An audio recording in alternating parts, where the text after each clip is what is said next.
Hey everyone, Mike here. I'm going to show you how I came up with a way to make dumbbell eyes. They may not be as, absolute perfect as manufactured dumbbell eyes, but they do a good enough job for me. And I'm sure if you see what I'm talking about, you will probably believe that they do a good enough job for you too. So what I do is made my own mold. And I did that with a pair of flat nose pliers. These flat nose pliers do not have any serrations in them. They're flat. I mean, there's no grooves cut out in here to kind of help to grip anything. And I'm going to use these to make these right here. We're going to make dumbbell eyes with a pair of flat nose pliers. And the way I do that is I use a 1/16 inch drill bit. That's the size of the metalwork solder that I use. I got this at Lowe's. I can't remember how much it was, but it wasn't very much. This stuff is 0.062 in diameter, and the drill bit, the 1/16 inch drill bit is just under 0.062. I think it's like 0.061 or 0.60 or something like that. I don't know, but it's smaller, which is fine, because when you grip the solder with your pliers, after we mill this to the shape of the dumbbells, you'll see how this works by just adding a torch to it, and it melts down into making these right here. So we'll go ahead and get started. Now what I did was I took these pliers and took a snap punch and did a starter hole on the snap punch. That way that when I started using my drill bits, the drill bit wouldn't travel back and forth. It'd stay right on that seam right there, because the punch would put an indentation in your metal and allow the drill bit to go straight down. Now you do need a drill press to make these, or I mean, you can try to do it with a hand drill, but I kind of think it's going to be a lot more difficult. A 1/16 inch drill bit in this kind of steel here takes about a 900 to 1,000, maybe 1,200 RPM, 900 to 1,200 RPM on this size drill bit. Then once you drill through here, what you're going to want to do is take a 3/16 inch drill bit. All right, this is actually 4.6 millimeter or 0.18 in inches. And then what you'll do is you will drill down through, like we said, with the 1/16, and then you'll drill through with the 3/16. And what that does is it makes you a mold. And if you look closely here, you can see where you got dumbbells in there, and the dumbbells are on both sides of this. And that's why you need a drill press, because this requires a little bit of precision drilling. And you're going to want to set your, if you know how to use a drill press, you're going to want to set the positive stops on the drill press so that you don't go, so it goes down the drill bit that you're using for the actual dumbbells goes down the same distance on both sides, so that they end up being, proportionate dumbbell eyes. So what we're going to do is I'm going to show you how this works now. After we've gone through and shown you how to make them, I'll show you how it works. What you'll need to do is take a piece of this solder and you'll cut it to 1.5 inches. Pretty easy. Cut it to 1.5 inches, and then you'll take your milled pliers that has the pattern in it, right there. Let's go ahead and switch back over.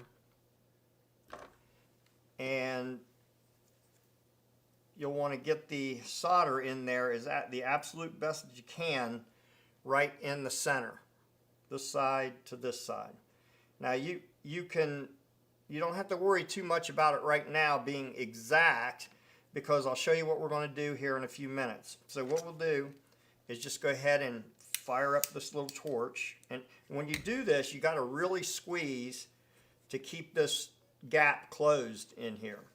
So what you're going to want to do, let me get the paper out of the way with this torch.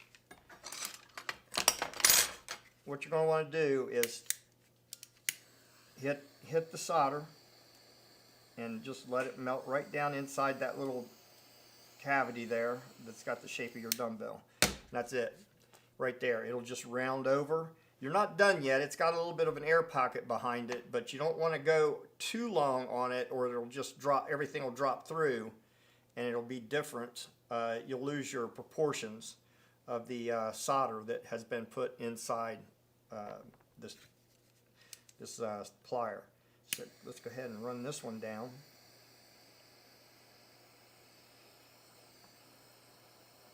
Get it to roll around over there. Now once you have this side done, this side is not a problem because it's not going to fall through, and you use your anvil to kind of keep it from falling through. And you get it hot enough to where it just evens out. There we go. Evens out all over the cavity there. And then let it cool for a second or two, and then just tap it with a hammer, and that will push the solder down inside your mold and even things out. Okay, and then flip it over on the other side and do the same thing. Then inspect it to see if it looks like you've got the same amount of solder on both sides. If you don't, all you need to do is take a file and file off the excess of whatever side looks heavier. Just like that. And then if you want, you can just to dress up this side, you might just hit it once or twice, 3 times maybe. And then you got yourself a pair of dumbbell eyes. Actually, what you might want to do too, before you really do too much, is take an air, and if you tilt canned air upside down, it puts that propellant out there that's very, very cold. Don't point it at your cameras, do it out to the side. It doesn't take very much, just a little bit to take that, take the heat off. And just when you're done, you'll just take them, pull it out, and then you got yourself